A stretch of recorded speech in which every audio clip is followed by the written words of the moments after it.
నేను మిమ్మల్ని అడుగుదాం ప్రశ్న ఒకటి. లెఫ్ట్ రేపు రాబోయే పార్లమెంట్ లో చాలా చాలా నామినల్ ప్రజెన్స్ పడిపోయింది. ఒక 4 సీట్లు సిపిఐఎంకి వచ్చాయి. ఆ 4 సీట్లు కూడా కేరళలో ఒకటి, అలపూర్ నుంచి మంత్రి రాధాకృష్ణ గారు. అట్లాగే తమిళనాడులో దిండిగల్ నుంచి సచిదానందం, మధురై నుంచి వెంకటేశ్వర గారు. వెంకటేశ్వర గారు రెండోసారి 2019లో గెలిచాడు, మళ్ళీ ఇప్పుడు 2024లో గెలిచాడు. రాజస్థాన్ నుంచి సికార్ నుంచి అమరరావు గారు ఆయన సెక్రటరీ వెటరన్ ఆయన మళ్ళీ గెలిచాడు.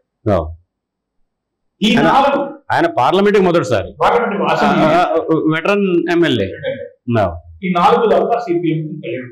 వెస్ట్ బెంగాల్ త్రిపురని, బీహార్ కూడా ఏమి ఖాతా ఒకటి. బీహార్ లో ఎంఎల్ పార్టీకి 2 ఉన్నాయి అక్కడ. బీహార్ లో ఎంఎల్ పార్టీకి ఆరా నుంచి సుధాం ప్రసాద్, కర్ణాటక నుంచి రాజారాం సింగ్ ఉన్నారు. సిపిఐ కూడా డిఎంకే సహకారంతో ఒక 2 మొత్తం మీద. అది కూడా నాగపట్నం నుంచి సెల్వరాజు గారు, త్రిశూర్ నుంచి కె సుబ్బరాయన్ గారు, ఈ ఇద్దరు సిపిఐ కూడా. ఇంతే వెరీ నామినల్ 4, 8 మొత్తం. ఒకప్పుడు యూపీఏ 1 గవర్నమెంట్ లో అద్భుతంగా 60+ లో ఉన్న 62 60+ లో ఉన్న వాళ్ళు అనేక గొప్ప గొప్ప చట్టాలు రావడానికి కారణంగా బ్రేక్స్ లాగా పనిచేశారు. ఇవాళ మోడీ ఫ్యాసిస్ట్ ఆన్స్లాట్ ని అడ్డుకున్నట్లే కనపడుతున్నారు ప్రజలు. ఎంత కొంతవరకు బ్రేక్ వేశారు ఇప్పుడు. కానీ లెఫ్ట్ కి ఎక్కడ స్కోప్ ఇవ్వట్లేదు.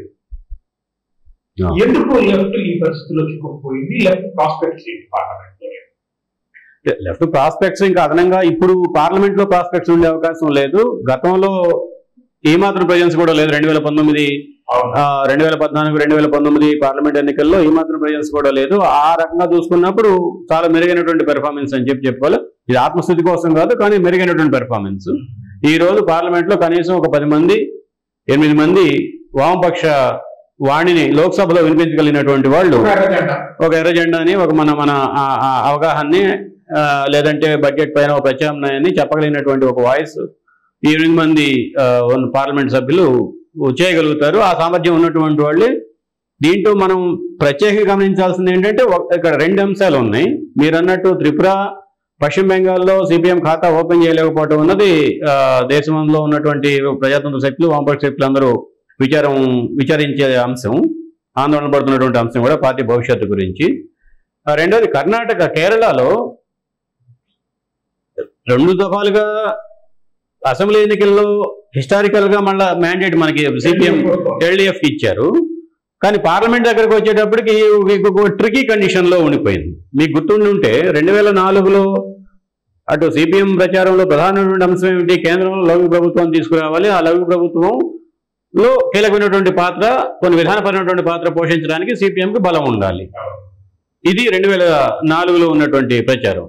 కానీ 2024లోకి వచ్చేటప్పుడు ఉన్నటువంటి ప్రచారం ఏంటి? బీజేపీని ఓడించడం అన్నదే ప్రధానమైనటువంటి ప్రచారం. దీంట్లో బీజేపీని ఓడించాలి అనేటప్పటికి దేశవ్యాప్తంగా ఉన్నటువంటి ప్రధానమైనటువంటి శక్తి కాంగ్రెస్. కాదు, అది జనం అనుకున్నారు. ఇప్పుడు మనం తీసుకున్నటువంటి, అంటే మనం అంటే ఇక్కడ వామపక్షాలు తీసుకున్నటువంటి వైఖరి కానీ రాజకీయ విధానం కానీ కేంద్రంలో వామపక్ష ప్రభుత్వం అనే పిలుపు లేదు. కేంద్రంలో లౌకిక ప్రభుత్వం అన్నది. లౌకిక ప్రభుత్వం అనేది దేశవ్యాప్తంగా 543 స్థానాల్లో సిపిఎం కానీ, సిపిఐ కానీ, ఎంఎల్ కానీ, ఇతరత్ర వామపక్ష పార్టీలు కానీ పోటీ చేసే పరిస్థితి లేదు.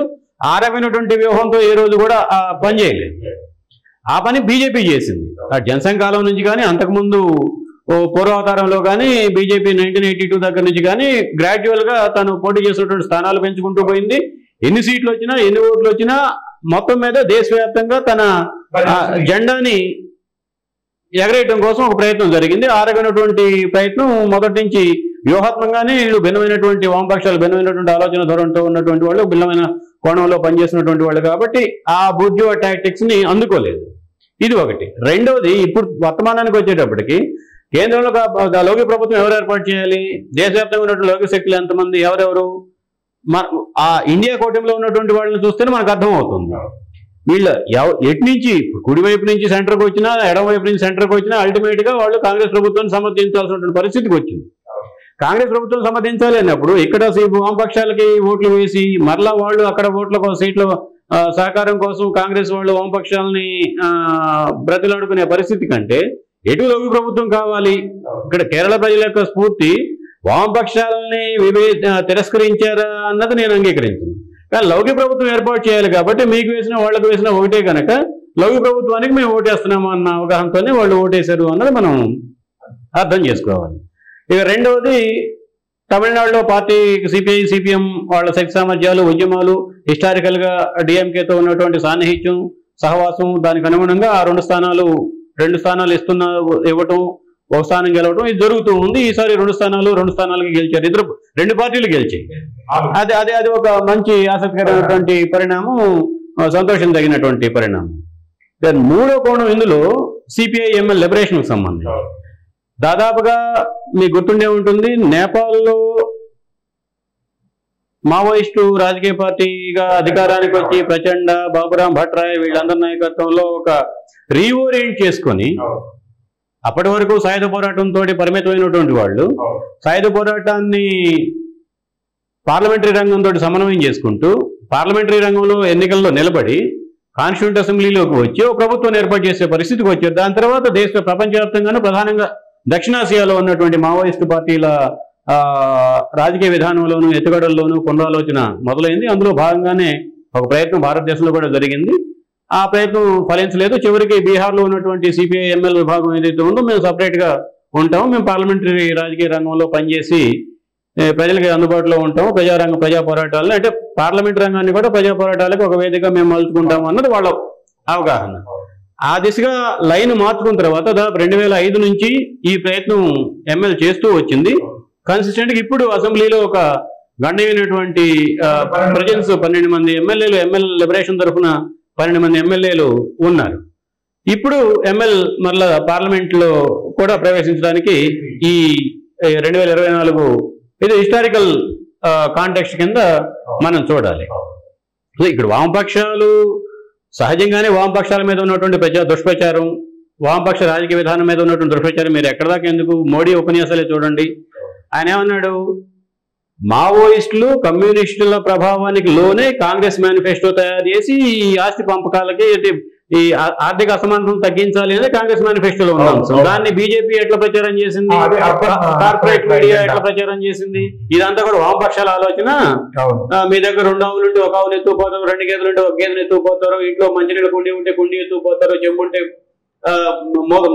అట్లా కొన్ని ఉంటే ఇంకోటి తీసుకెళ్తారు. ఈ రకంగా ఆర్థిక అసమానతలు తగ్గించాలి అన్నటువంటి ప్రపంచవ్యాప్తంగా ఉన్నటువంటి ఒక సార్వత్రికమైనటువంటి అవగాహన ఆలోచనని కించపరచడానికి, దాని పట్ల ఒక తప్పుడు అవగాహన కల్పించడానికి పాలకవర్గాలు ప్రయత్నం చేస్తూ ఉన్నాయి.